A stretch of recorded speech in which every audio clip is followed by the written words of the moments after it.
सुरुवातीलाच मित्रांनो, देशाच्या राजकारणातून आलेली या घडीची सगळ्यात मोठी बातमी महाराष्ट्रासाठी. महाराष्ट्राच्या राजकारणामध्ये या बातमीने मात्र भाजपात उडाली आहे मोठी खळबळ. गेली 12 वर्ष भारतीय जनता पार्टी देशाच्या राजकारणामध्ये सत्तेच्या ठिकाणी आहे.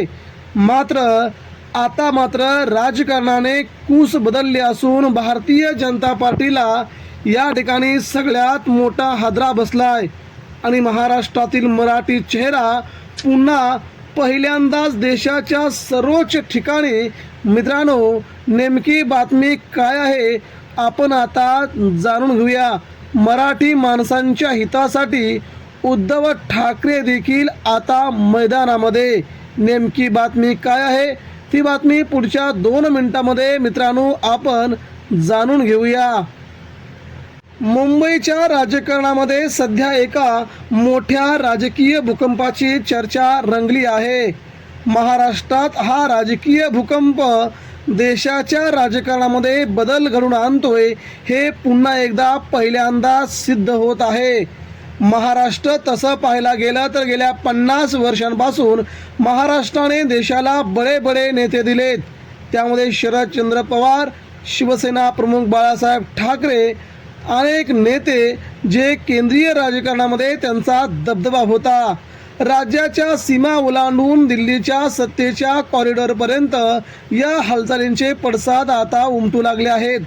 विशेषतः पंतप्रधान नरेंद्र मोदी यांच्या नेतृत्वावरती भाजपमध्येच प्रश्नचिन्ह सध्या उपस्थित केले जात आहे. महाराष्ट्रातील 2 दिग्गज नेते यांच्या नावांची राष्ट्रीय स्वयंसेवक संघामध्ये देशाच्या सर्वोच्च ठिकाणी चर्चा सुरू झाली आहे. या घडामोडीमुळे केवळ महाराष्ट्रातच नव्हे तर संपूर्ण देशाच्या राजकीय वर्तुळामध्ये खळबळ उडाली आहे. होय, महाराष्ट्राचा मराठी बाणा. राजकारणातील नवध्रुवीकरण टाळण्यासाठी मराठी नेते होत आहेत राष्ट्रीय नेतृत्व, होत आहेत देशाचे पंतप्रधान. बघूया बातमी सविस्तर. गेल्या काही दिवसांपासून महाराष्ट्रातील राजकीय वातावरण कमालीचे तापले आहे.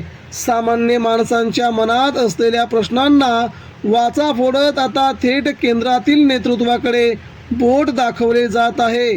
मराठी माणूस आता पेटून उठला आहे अशा चर्चा सोशल मीडिया आणि राजकीय वर्तुळामध्ये सुरू आहेत. या राजकीय उलथापालथीच्या केंद्रस्थानी 2 प्रमुख नावे आहेत. देवेंद्र फडणवीस आणि नितीन गडकरी हे महाराष्ट्रातील सध्याच्या घडीचे भाजपचे बलाढ्य नेते म्हणून ओळखले जातात. संघ परिवाराच्या अंतर्गत गोटामध्ये आगामी काळातील पुढील 6 महिन्यामध्ये नेतृत्व बदलाच्या शक्यतेवरती गांभीर्याने चर्चा सुरू असल्याचे समजते.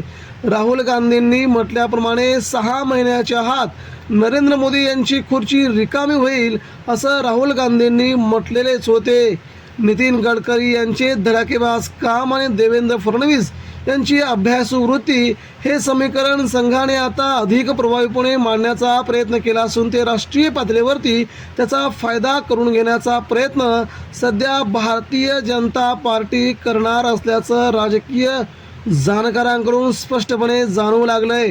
पंतप्रधान मोदींवरील दबाव आणि संघात मंथन. पंतप्रधान नरेंद्र मोदी यांच्या कार्यशैलीवरती गेल्या काही काळात विविध स्तरातून टीका होत आहे. विशेषतः बेरोजगारी, महागाई आणि शेतकरी प्रश्नांवरून सरकारवरती दबाव वाढलेला दिसतोय.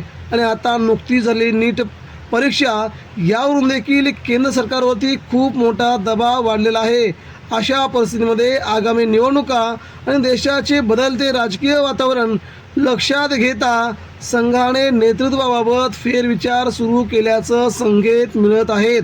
संघाच्या नागपूर मुख्यालयामध्ये गेल्या काही दिवसांमध्ये झालेल्या बैठकांमध्ये महाराष्ट्रातील या 2 नेत्यांच्या नावावरती विशेष भर देण्यात आला आहे. संघ परिवाराला असे वाटते की जर खऱ्या अर्थाने विकासाचं मॉडेल समोर ठेवायचं असेल तर गडकरींसारखे रस्ते विकासक आणि फडणवीसांसारखे स्ट्रॅटेजिस्ट यांची जोडी दिल्लीच्या राजकारणाला नवी दिशा देऊ शकते. उद्धव ठाकरेंची नेमकी भूमिका काय ते देखील आपल्याला या ठिकाणी समजून घ्यावं लागेल. मराठी अस्मितेचा मुद्दा की युतीचं नवे समीकरण यावरून समजून येईल.